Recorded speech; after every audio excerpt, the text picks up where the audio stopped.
cheki leo tunapanda. Nimepata idea kusambaza kanda. Nimepata show za Kenya na Uganda, Burundi na Rwanda.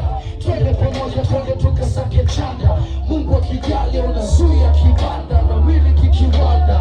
Tuko pamoja, sungefunga kanda yote kwa sababu nipe tabasamu. Mechoka vitamu, hilo kichwa vitamu. Napeleka klabu, nakumbusha damu. After 2 weeks, turudi Dar es Salaam.